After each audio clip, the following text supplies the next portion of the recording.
भुवनाथपुर विधानसभा के भाजपा विधायक भानु प्रताप शाही जी द्वारा एक प्रेस कॉन्फ्रेंस कर दूसरे पर आरोप पत्र लगाना यह दुरुस्त नहीं है। पहले वो अपने गिरबान में झांकते कि हम जब स्वास्थ्य मंत्री हुआ करते थे तो गरीबों का पैसा का दबदबा था, गरीबों के लिए जो होता है पैसा, उस पैसा का 130 करोड़ के घोटाला में वो खुद मुजरिम है, सतत सीएल एक्ट का मुजरिम है वो।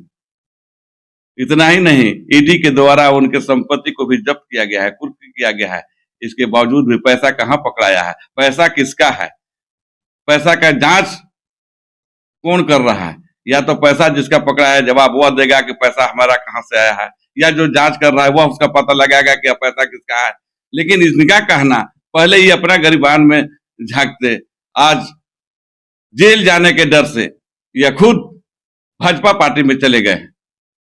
जिस तरह से आप लोग जानते हैं कि कपड़ा साफ करने वाला मशीन है जिसको हम लोग वॉशिंग मशीन कहते हैं। जैसे कपड़ा गंदा होता है तो वॉशिंग मशीन में डाल के निकालते हैं तो साफ हो जाता है, वैसी तरह से आज भाजपा एक पार्टी है हमारे यहाँ हिंदुस्तान में, जो जितना घोटाला किया हो, जितना केस उसके ऊपर हो, जितना खराब केस हो, मर्डर का केस हो, उग्रवादी का केस हो, जितना घोटाला किए हो, वो भाजपा में चले जाते हैं और साफ सुथरा होकर के निकल जाते हैं। इसी तरह से भानु प्रताप शाही भी वही काम किए हैं कि वह वहां से जा करके और अलग बयान देते हैं कि पैसा इसका है तो उसका है। पहले अपना गिरबान में जाके आने वाला 2024 के चुनाव में जनता इनसे हिसाब लेगी, जवाब इनसे लेगी कि आपने वो 130 करोड़ का घोटाला जो रुपया गरीबों के लिए जो सरकार भेजी थी दवा के लिए, वो पैसा कहाँ गया। आज यह भाजपा के विधायक ही नहीं है, अब सारे लोग इन्हीं लोग यही हो गया।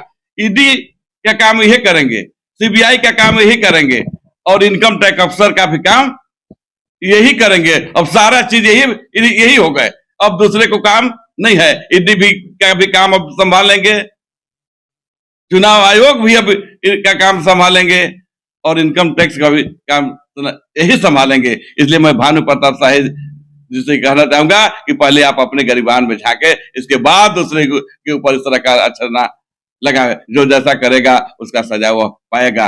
जहां का पैसा जिसका है वह जवाब देगा कि पैसा हम कहां से लाए हैं। जो पकड़ा है वो खुद उसका खुलासा करेगा। अभी तक उसका खुलासा नहीं हो पाया है कि कितना पैसा आया है, कौन पैसा कहां से किसका कहां से है। लेकिन इन लोगों को भी छटपटाहट इस बात का क्या, अब